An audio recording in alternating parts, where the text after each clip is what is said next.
Hello বন্ধুরা, অনেক রোগী আমাদের কাছে এসে জিজ্ঞাসা করেন, ডাক্তার আমার কি হাফ হাঁটু প্রতিস্থাপন সার্জারি দরকার নাকি পুরো হাঁটু প্রতিস্থাপন সার্জারি দরকার। তাই আজ আমরা এই প্রশ্নের উত্তর দেব চিকিৎসা সংক্রান্ত তথ্যের ভিত্তিতে। তাহলে আপনার হাফ হাঁটু প্রতিস্থাপন দরকার নাকি পুরো হাঁটু প্রতিস্থাপন দরকার সেটা বোঝার জন্য প্রথমে চলুন জেনে নিই হাঁটু জয়েন্টের উপাদানগুলো কি কি। হাঁটু জয়েন্টে 3টে কম্পার্টমেন্ট থাকে। একটি হলো মিডিয়াল অর্থাৎ ভেতরের কম্পার্টমেন্ট, আরেকটি হলো ল্যাটারাল অর্থাৎ বাইরের কম্পার্টমেন্ট, এবং তৃতীয়টি হলো প্যাটেলোফেমোরাল অর্থাৎ হাঁটুর সামনের কম্পার্টমেন্ট, যা আপনার হাঁটুর পাতার পেছনে থাকে। আর্থ্রাইটিস আপনার হাঁটুর শুধু একটা কম্পার্টমেন্ট, 2টা কম্পার্টমেন্ট অথবা 3টা কম্পার্টমেন্টই আক্রান্ত করতে পারে।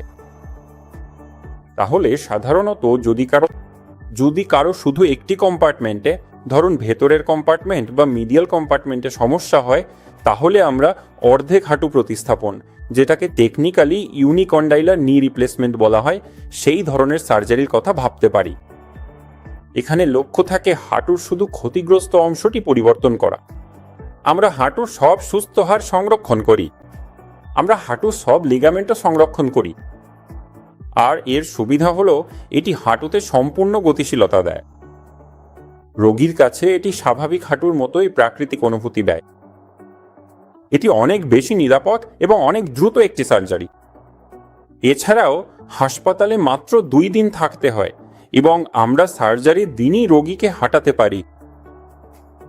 কিন্তু যদি হাঁটুর 2 বা 3টে কম্পার্টমেন্ট জড়িত থাকে, তাহলে সমাধান হলো টোটাল নি রিপ্লেসমেন্ট সার্জারি।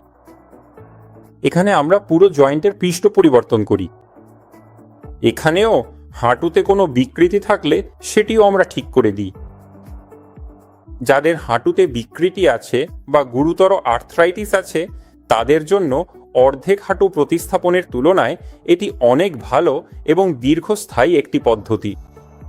এবং উন্নত পর্যায়ের হাঁটুর আর্থ্রাইটিসের ক্ষেত্রে এটি আসলে স্বর্ণমানের সার্জারি। এখন চলুন বুঝে নিই কিভাবে আমরা রোগী নির্বাচন করি। আপনার অর্ধেক হাঁটু প্রতিস্থাপন লাগবে নাকি পুরো হাঁটু প্রতিস্থাপন লাগবে। তাই আমরা ক্লিনিক্যাল পরীক্ষা করি এবং রেডিওলজিক্যাল পরীক্ষা করি। ক্লিনিক্যাল পরীক্ষায় আমরা দেখি আর্থ্রাইটিস কি কেবল হাঁটুর একটি অংশে সীমাবদ্ধ আছে কিনা। এছাড়াও আমরা লিগামেন্টের সম্পূর্ণ পরীক্ষা করি, বিশেষ করে অ্যান্টেরিয়র ক্রুশিয়েট লিগামেন্টের, যাতে দেখা যায় হাঁটুর সব লিগামেন্ট ঠিক আছে কিনা। আমরা এটাও দেখি হাঁটুর নড়াচড়ার পরিসর কতটা ভালো, দুঃখিত, আপনি কি আপনার হাঁটু পুরোপুরি সোজা করতে পারেন এবং আপনি কি আপনার হাঁটু ভাঁজ করতে পারেন। আমরা এটাও দেখি হাঁটুতে কি ধরনের বিকৃতি আছে আপনার। যদি হাঁটুতে গুরুতর ভ্যারাস বা ভালগাস বিকৃতি থাকে, তাহলে সিদ্ধান্ত নেওয়া হয় টোটাল নি রিপ্লেসমেন্ট সার্জারির দিকে। তাহলে ধরুন আপনি তরুণ, বয়স 40 থেকে 55 বছরের মধ্যে, এবং আপনার হাঁটুর কেবল একটি অংশে আর্থ্রাইটিস হয়েছে, তাহলে আপনার জন্য অর্ধেক হাঁটু প্রতিস্থাপন সার্জারি ভালো। এর সুবিধা হলো অর্ধেক হাঁটু প্রতিস্থাপন সার্জারি খুব ছোট কাটার মাধ্যমে করা হয়। এতে রক্তক্ষয় খুবই কম হয়, পুনরুদ্ধার খুব দ্রুত হয় এবং আপনি অনুভব করবেন আপনার স্বাভাবিক হাঁটু সংরক্ষিত আছে। অন্যদিকে টোটাল নি রিপ্লেসমেন্ট সার্জারি সংরক্ষিত থাকে উন্নত পর্যায়ের আর্থ্রাইটিসের জন্য, যেখানে হাঁটুর 2 বা 3টে অংশই আক্রান্ত হয়। এখানে আমরা বিকৃতিটাও ঠিক করতে পারি। যেমন যদি আপনার তীব্র ভ্যারাস বিকৃতি থাকে, যেটা সার্জারির আগে বোলেগস নামে পরিচিত, আমরা সেটা ঠিক করে হাঁটু পুরোপুরি সোজা করতে পারি।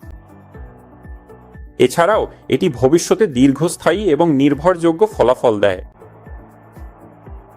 তাই আপনি যদি অর্ধেক হাঁটু প্রতিস্থাপন আর পুরো হাঁটু প্রতিস্থাপন সার্জারি নিয়ে দ্বিধায় থাকেন, চিন্তা করবেন না। আপনার ডাক্তার আপনার ক্লিনিক্যাল পরীক্ষা করবেন, তিনি আপনার এক্স-রে এবং এমআরআই করাবেন, যাতে দেখা যায় আপনার হাঁটুর কতগুলো অংশ জড়িত, এবং তার ভিত্তিতে তিনি আপনাকে পরামর্শ দেবেন আপনি অর্ধেক হাঁটু প্রতিস্থাপন সার্জারির জন্য উপযুক্ত কিনা বা পুরো হাঁটু প্রতিস্থাপন সার্জারির জন্য উপযুক্ত কিনা সেটি নির্ধারণ করা হবে। এছাড়াও দীর্ঘমেয়াদে দয়া করে বুঝে নিন যে গবেষণায় দেখা গেছে অর্ধেক হাঁটু প্রতিস্থাপন সার্জারি 10 থেকে 15 বছর পর্যন্ত ভালো টিকে থাকার ফলাফল দেয়। এবং আমি এখানে ইউকে রেজিস্ট্রি বা আমেরিকান রেজিস্ট্রির মতো নির্ভরযোগ্য রেজিস্ট্রির কথা বলছি। আপনি যখন আপনার ডাক্তারের কাছে যাবেন তখন এই সব বিষয় নিয়ে আলোচনা করুন। আপনার ক্লিনিক্যাল পরীক্ষা সম্পূর্ণ মূল্যায়ন করান, এক্স রে এবং এমআরআই করান। তারপর আপনার জন্য যেটা সবচেয়ে ভালো হবে সেটাই আপনার ডাক্তার আপনাকে পরামর্শ দেবেন। শুভকামনা রইল।